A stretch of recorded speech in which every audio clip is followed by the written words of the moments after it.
Think higher tariffs are the key to saving the auto industry? Think again. Despite popular belief, these measures may actually backfire, leaving consumers and workers worse off.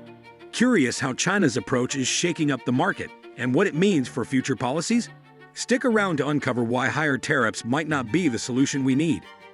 Janet Yellen, known for her expertise as one of the leading economists globally, would likely agree that tariffs aren't effective in addressing economic imbalances.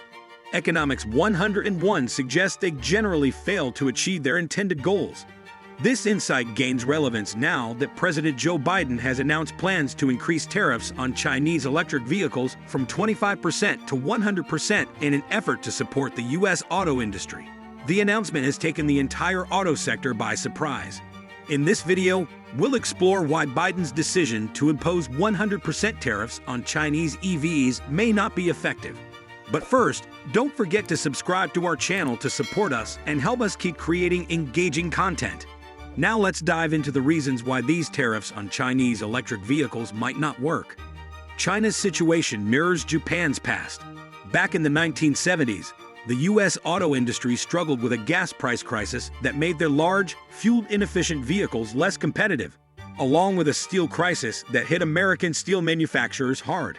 This steel crisis was driven by Japan, which had more advanced manufacturing techniques and could produce steel more cheaply and efficiently than the U.S., making American prices uncompetitive. This led to job losses among American steelworkers. The U.S. attempted to address the issue by imposing tariffs and accusing Japan of selling steel at unfairly low prices. But these tariffs didn't hinder Japan's strong steel industry. U.S. automakers didn't respond well. Instead of improving their cars, they made half-hearted attempts to meet standards, lobbied against new regulations, and pushed for tariffs on Japanese vehicles, seeking an easy solution without making real improvements. Eventually, Japan agreed to limit exports, leading U.S. automakers to enhance their cars. Despite this, the disruption of the 1970s allowed Japan to rise as a leading manufacturing power, particularly in the auto industry, and they've been a top auto exporter for decades. Today, the U.S. and EU are accusing China of overcapacity and dumping heavily subsidized electric vehicles globally. To safeguard their domestic markets, they've increased trade tariffs. However, history shows that such tariffs are unlikely to be effective. In addition, historical evidence suggests that protectionist measures often lead to counterproductive results. For instance, the Smoot-Hawley Tariff Act of 1930, which raised U.S. tariffs on imports, is widely blamed for exacerbating the Great Depression. By reducing international trade, it deepened the economic downturn rather than protecting American jobs.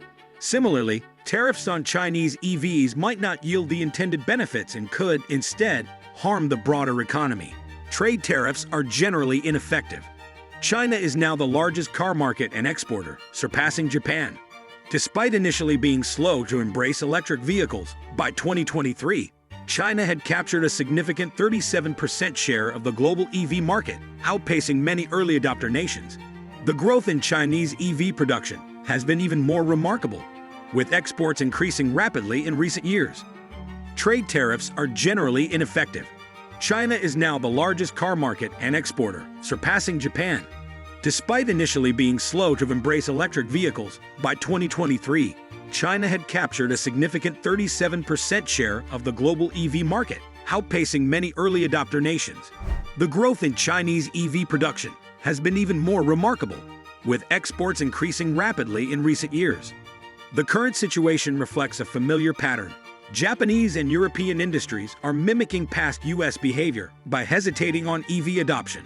Some automakers are even scaling back production plans in the burgeoning EV market, possibly to influence regulations despite having unrealistically low targets. While President Biden has advocated for stricter emission standards, automakers appear to be resisting progress, under the false impression that they have time to transition to EVs. In contrast, China is actively securing resources and supporting new EV manufacturers.